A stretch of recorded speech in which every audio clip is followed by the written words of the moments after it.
Which camp are you in? Are you in the LaMelo Ball is the guy, or LaMelo Ball, great talent, fun to watch, but isn't really that guy?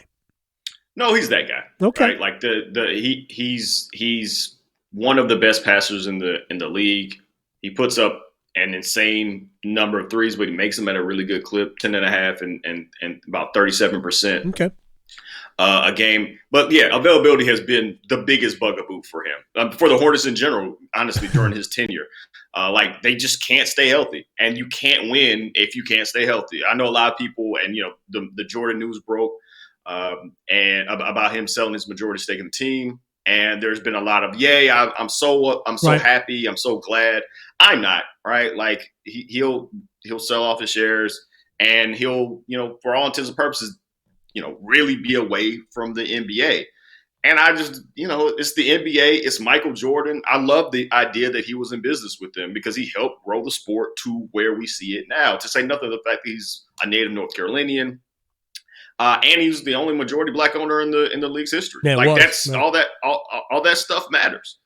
And so, I'm not glad to see him go. If he had a healthier team, I don't think that we're here. I think they would have made the playoffs at least 2 out of the last 3 years.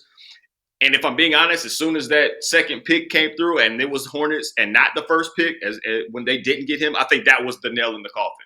Like I really, and I don't have any extra sources or reporting on this, but there's a reason we had heard these murmurs a while ago, and then they just stopped, right? Where it was like, okay, and then then it comes out, okay, he's going to sell his shares after the lottery selection. I don't think that's a coincidence. I think if they get Wemby, there's no way he sells this team. From even from a financial standpoint, it wouldn't make any sense, right? Like you suddenly would become must-see TV. You're on national TV all the time because everybody wants to see him. We've been watching him on the League Pass whenever he pops up, and he's playing people that we have no idea who he's playing against, right? Like we don't know anything about the league, not in any sort of real way about the league, but we're watching because we've just never seen anything like this. Absolutely zero way, in my opinion, that he sells the team if that envelope comes up with the Hornets. But yeah, to answer your original question, yeah, I think LaMelo is that guy. He's got to stay healthy, and the cast surrounding him, particularly for as great of a passer as they have to stay healthy as well. Two quick things off of that, and I want to move on to some free agent issues. If LaMelo is that guy, is Brandon Miller from Alabama the pick, or do maybe you trade back a little bit and pick somebody in the middle of the lottery and acquire more assets? I think you'd make the pick. I think you keep your pick. And is Brandon Miller that guy? I'd pick Miller. I think that he just naturally fits a little bit better. I know that Scoot and LaMelo have played together previously in some other iterations, but I don't love the idea of taking the ball out of LaMelo's hands more. Not because he can't play off ball, but because you're then you're cutting yourself off at the knees a little bit, because now that passer isn't going to have the ball in his hands as much, and that Scoot needs it because he is limited as a shooter. It's going to hurt your spacing. I take Miller, and I'd also be okay if Scoot turns out to be really good, and you get Brandon Miller ends up being a slightly lesser version, but plays better, and your team is better overall with that. Yeah, look, 6'9" shooters. If he can step into the league and be a good shooter, then you're probably in pretty good shape with that. Why do you think Jordan's reign as owner was so unsuccessful? Why was it so hard to attract quality free agents? It's a really have or have not league, man. Like it really is unfortunate, but if you're at one of these, there are a handful of destinations that are places people have a real desire to go to. It's LA, it's Miami, New York to a certain extent, although I think that has changed a little bit. But the Nets though, right? Like not the Knicks, but the Nets though. Like they've been able to get people that want to go there.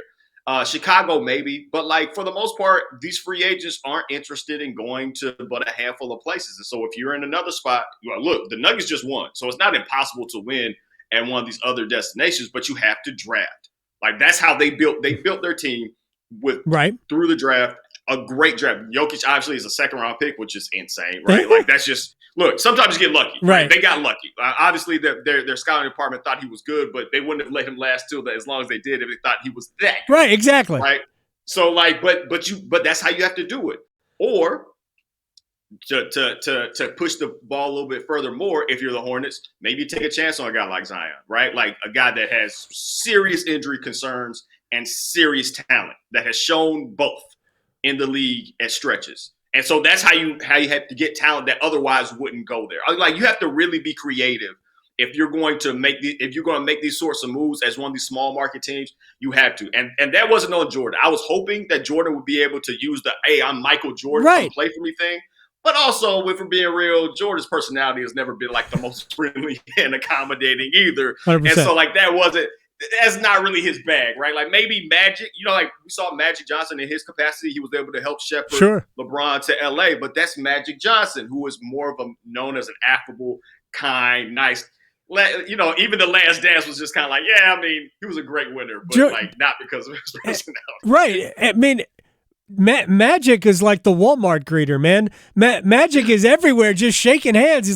He's a welcoming guy. He was a terrible coach and maybe a worse executive, but as just a face of your team, very, very LeBron different. There, though. He helped get LeBron there, and that got him a ring. Like, you can make the argument, like, if he's not there, maybe he doesn't go. Maybe if LeBron just wants to be in LA for his media concerns, Let me get a couple of other things. I also think, I'm not sure that Jordan was maybe there was too much work involved to really run the team. And Jordan, we know, likes to do his own thing. He likes to play golf. He's in the Big Rock, right? He had a boat in Big Rock. He owns a NASCAR. I actually thought it worked better when he took his hands off. Maybe. Right, where he was less involved in stuff like that.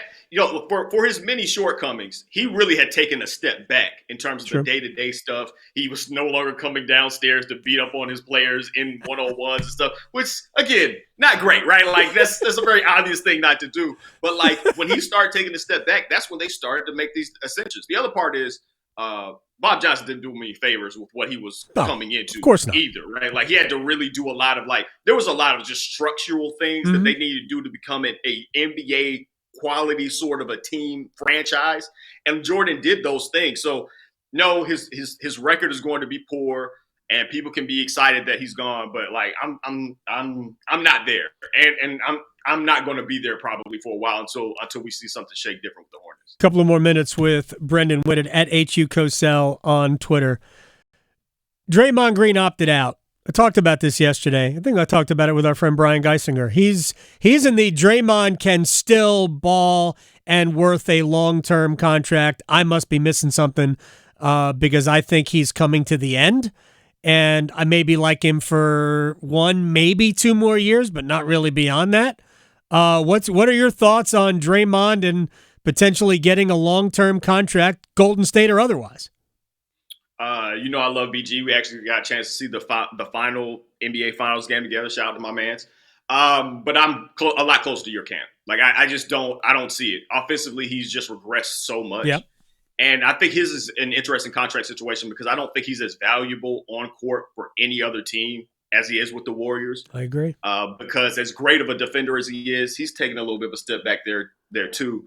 Mostly because I just think playing against guys like, remember 2 years ago when they won the finals, he was guarding Jokic in the post by himself. Like, he's a 6'6", 200, like 40 pounds. Like, you're not supposed to be playing center position at that size, and that wears on you. But like, he used to be a much more capable offensive player. And the ringing idea I have now in my head is that he's, mostly just playing dribble handoffs. He's still a quality passer, just his shooting has regressed so much. Defensively, he's still helpful, but he's more helpful as a defensive coordinator, like make sure guys are in the right position, which has a lot of value. I do not mean to understate that. But in terms of, hey, he's not a cornerstone guy, right? We saw when Steph went out and Clay was out, the famous Charles Barkley, he was putting up single doubles. I mean, triple singles. Triple singles, yeah. That was where Draymond was, right? He's just not going to be able to contribute like that. But on that Warriors team, super helpful. But anywhere else, it's just super, super limited. I think about where he would be maybe most helpful, and that'll be on a young team. But he wouldn't want to be a part of a rebuild. Right, and that's the thing for Draymond. Like, in terms of getting paid, he has a better chance of getting paid in Golden State, I think, than he does anywhere else. And I say that knowing that it takes just one team. It takes just one team to make me look stupid.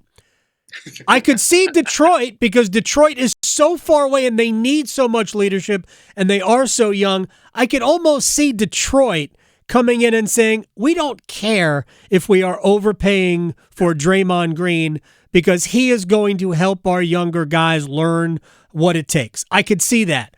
But for the most part, I see him as, hey, let's just use the Lakers as an example. Come on down here, and I'm not even saying he's a great fit there, but come on down here. We'll give you, $25 million this year, but it's a one-year deal. Like, I don't see him getting a long-term big money deal anywhere else. I see him maybe playing for a mid-level exception type of a contract. I got to move on. One more thing. Before I let you go. There are two scoring point guards that are probably available: Kyrie Irving and Damian Lillard. This isn't even about which one is better than the other. I think Kyrie's probably better, but Damian is more available game in and game out. You don't have to give up anything pretty much if you want Kyrie Irving. You have to give up a lot for Damian Lillard. Considering that they're similar style players, who would you rather have given the cost? Jeez. Yeah. Man, that's a really tough question. Thank you very much. I like the idea of Damian Lillard more just because I feel like where his head's at more. Just being as honest as I can be. As you mentioned, I think Kyrie's more talented, but I can't believe that Dallas would let him go though without a sign and trade. Like he's going to be restricted fit. Like I can't believe that they wouldn't just match him, because that's what it is, because apparently Phoenix asked and reached out to Dallas about a sign and trade situation. I don't think that they're willing to give him up, because they do have the right to re-sign him and go and give him the most money, which I think ultimately he's going to end up taking Dallas's money. But yeah, man, that was a really good question. But Lillard, I think I would want just everything else the same. I'd want Lillard. He's got to decide what he wants, though. It's kind of weird that we keep doing this. This is like an annual thing now to see if Lillard's going to kind of actually test the waters, or he's just going to kind of bite around the edges of it. Yeah, I think he's a little bit like Russell Westbrook. He really wants to stay. Westbrook wanted to stay in Oklahoma City, but ultimately they were so far away from winning that he had to go. And I think the same thing with Damian Lillard. At HU Cosell on Twitter, Brenden Whitted. Appreciate your time, my friend. I'll talk to you soon. Absolutely.